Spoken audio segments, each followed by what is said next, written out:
Okay. And now that takes us into the meat of our meeting here this evening.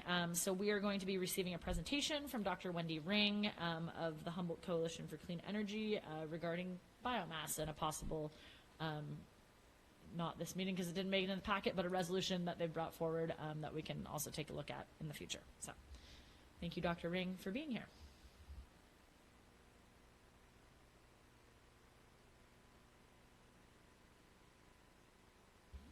Okay.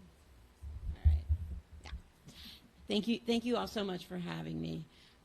This is an issue that I feel really strongly about, and I think most folks in Arcata will too, because this is the lowest hanging fruit for climate action in our county. We've been having a really hard time coming up with a climate action plan that will deliver the emissions reductions that we need by 2030, and this is something that would make a huge dent in that. So I'm speaking for 17 organizations who would like you to pass a resolution, which is somewhat just reiterating the one that was passed in 2019 for 100% clean and renewable energy by 2025. So, so we're talking about biomass. I'm going to give you kind of a whirlwind tour of the emissions and regulations and enforcement. It's a little complicated, and anyone can have these slides after if you want, but we're just going to kind of respect your time and go through it. So biomass is 40% of RCEA's renewable portfolio. We spend $15 million a year on electricity that's generated down in Scotia at the Humboldt Sawmill Company. Can you change slide for me? So every log that goes in there, about 50% ends up coming out as waste. So they get half of it as lumber and the rest is waste. Some of that is sold for landscaping as wood chips. Some of it is exported to paper mills in Asia, and the rest of it is burned for electricity. And we think that this is not a good way to spend 15 million ratepayer dollars that are intended to support a clean energy transition. So reasoning being, it's not cool for the climate, it's not clean for our air, it's not just for our most vulnerable community members, and it's just not necessary. So this is looking at the relative intensity of electricity from different sources, and you can see that biomass emits way more carbon out the smokestack than anything else because it is less energy dense. So that's the general picture. Let's look at our plant in particular. As power plants get older, particularly biomass plants and coal plants, they become less efficient, just like us. And so the Scotia biomass plant is 37 years old. And if you look at the heat rate, which is basically how much fuel do you have to put in to get out a kilowatt hour of electricity, the efficiency of this plant has declined by 50%. And so what that means is if you have to put in 50% more wood, you get 50% more carbon dioxide out the smokestack and 50% more air pollution. Compare that to our other power plant, the Pacific Gas and Electric Humboldt Bay Generating Station, and even if you include the maximum estimates for upstream fugitive emissions, starting at the well and all the way through the pipeline, it is a third as much. So, actually go back there for just a second. The plant there's another biomass plant down in Anderson, and what people often say if we say, oh, shut down the biomass plant, is, oh, they'll just truck it to Anderson and that would be more emissions. But that plant is actually younger and more efficient, and I've calculated what the emissions would be to put it in big trucks and drive it down there, and even if you do that, you still come out ahead. So everybody knows that wood burns a lot faster than it grows, and when you emit as much 300,000 metric tons a year of carbon dioxide into the atmosphere, it takes about 40 years for trees regrowing to get that out of the atmosphere, but it starts warming immediately. So you get 40 years of warming, and when that's reabsorbed, that doesn't reverse the warming. We can't take the heat out of the oceans. We can't stop the permafrost from melting. We can't stop the sea level from rising. So it's not just a simple, oh, it zeroes out in terms of carbon eventually. We have to look at what's going on right now, which is pretty clear to everybody. We just passed the hottest month in recorded history. Go ahead. And we are approaching, in the next decade, 6 serious global tipping points. So that's why time is really an essential factor here.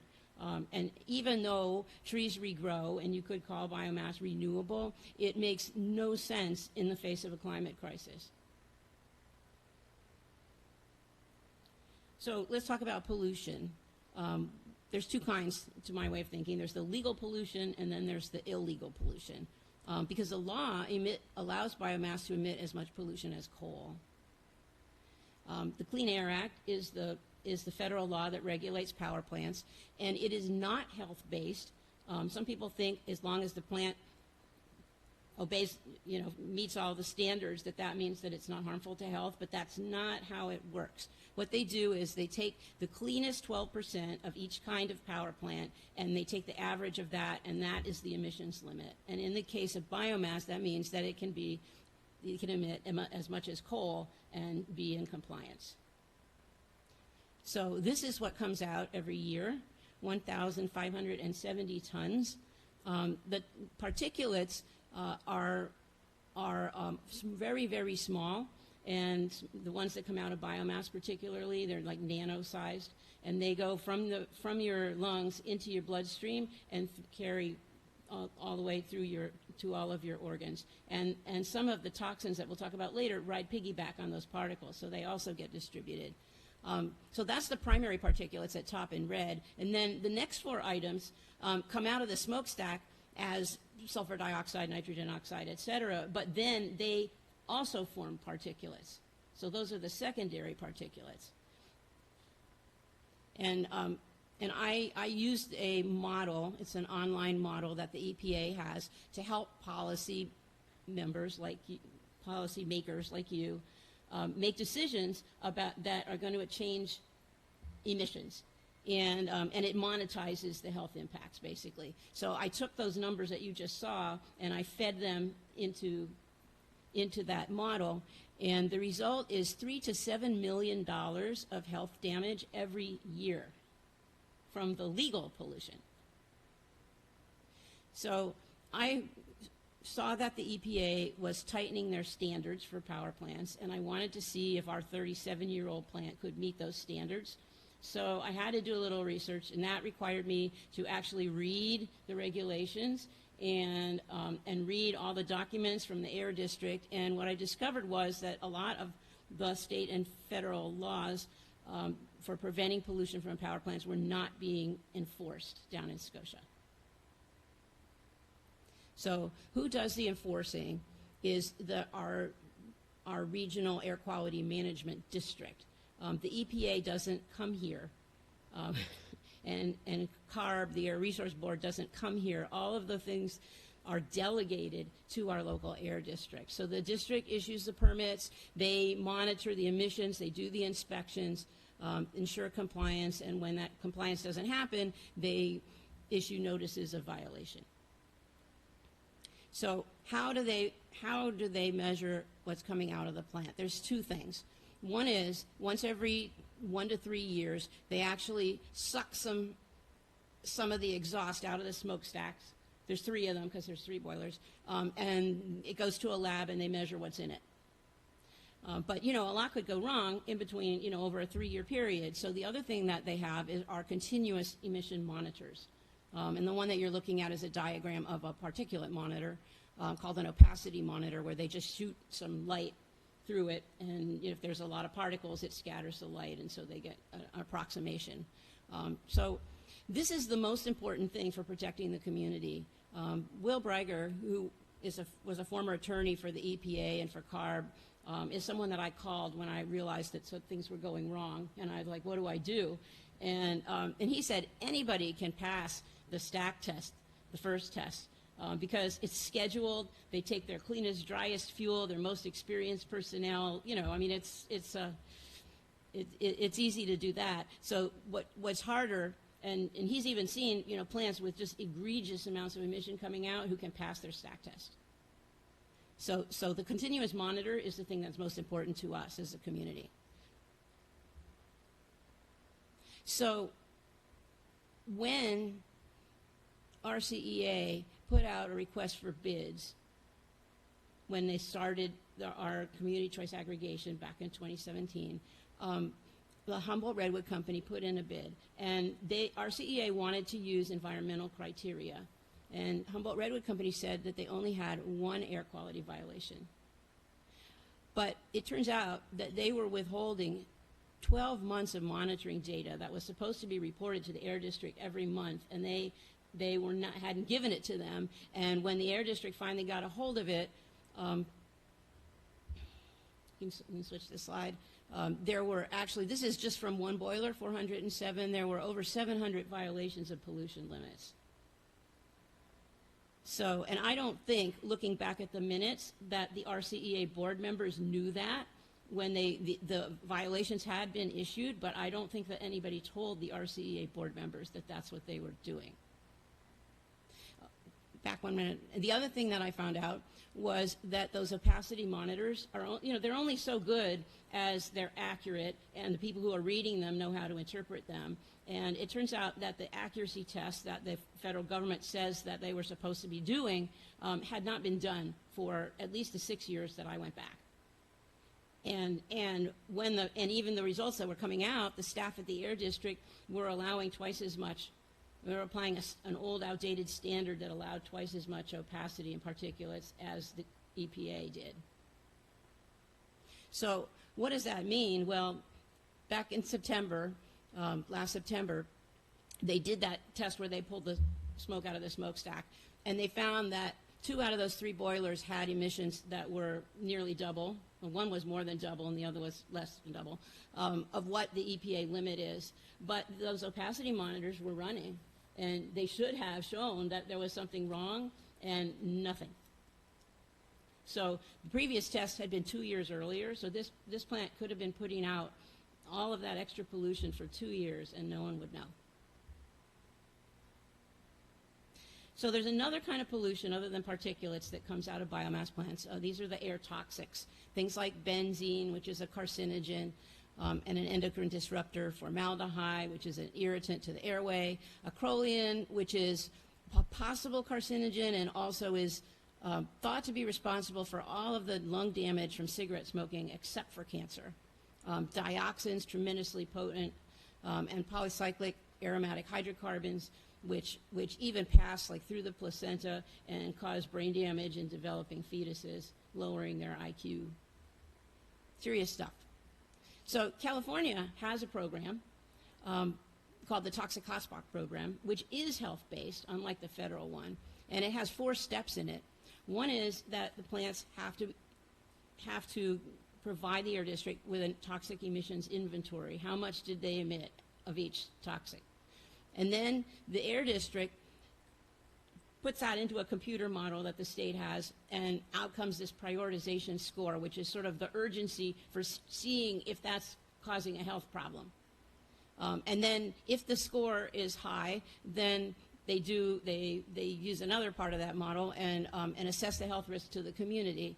And if it's high, then they make the plant lower their emissions, and they tell the community. And if it's intermediate, then they just wash, rinse, and repeat every 4 years. So that's what's supposed to happen, but that's not what was happening. We've been stuck at step 1 for the last 20 years. So they did one of these health assessments back in the year 2000, and then they never did it again, and the prioritization score went up and up and up because the OEHA, the Office of Environmental Health Hazard Assessment, added 37 more toxics that come out of biomass plants that needed to be considered. The emissions themselves increased, which I can show you in the next slide. This is just benzene and formaldehyde emissions increasing. And then they also changed, the state also changed the sensitivity of the health hazard assessment because they realized that children were much more vulnerable. So the score in 2000 was 79, And in 2020, the last time we have one, it's 5,999. And the air district and the biomass plant said, we don't need to do an assessment of health because we did it in 2000 and nothing has changed. So they finally, after a lot of pressure from me, are going to do a health reassessment, but instead of taking the emissions inventory that they had and just sticking it in the computer and doing it, the air district went to the plant and said, well, we'll let you come up with your own method for measuring your air toxics, and then maybe it won't be so high, and then maybe we won't have to do anything. And so the plant submitted a plan that even the air district couldn't accept. And that started in January, and we're at August, and we don't even have a plan for measuring this stuff. So this is really unjust. These emissions do not just stay in Scotia, by the way. They travel multi-state. I mean, you know what happens when there's a wildfire. You know how far these things go, right? So, but this is an elementary school 3 blocks from the plant, and you can see, you know, in between the slide and the basketball hoop, there's a little puff of white smoke. That's the biomass plant there. It's pretty close. So 32% non-white, 74% economically disadvantaged. And then we've got, you know, the population of Humboldt County. The American Lung Association puts out something called the State of the Air every year, and they give us a report card. And they also calculate who are the vulnerable people and how many of them are there in every county. And so this is just a look at the vulnerable folks in Humboldt County. And they're, you know, the groups overlap, so you can't add them up, but you can see that it's a fair number of people. So this is really completely unnecessary from the point of view of the public. The PG&E plant could provide all of our electricity, all of our electrons. We do not need the biomass plant. When the biomass plant was shut down in 2015, the lights did not go off. And it emits far less pollution. So the blue is the biomass plant's pollutant emissions, and the red is the PG&E plant. And the biomass plant only produces 1/3 as much electricity and 10 times more pollution. We don't need it. There are plenty of other things that we can do with mill waste. The very best from a climate perspective would be composting, because compost is net carbon negative if you include applying it to agricultural land, which we have lots of around here. It's proven at scale. There are facilities that compost as many tons as that plant is burning, and it's the lowest cost per ton of carbon dioxide removal that you can see. So in Humboldt, it's about 4 tons of CO2 equivalent per acre per year. And it also, because of the increased moisture holding and the better soil structure, it protects against drought and heavy rain. So it would be good for our farmers and our ranchers. Gasification is different than combustion. It's done with less oxygen, and instead of just burning for energy, you get hydrogen, you get biochar, you get biofuels, and this emits much less pollution.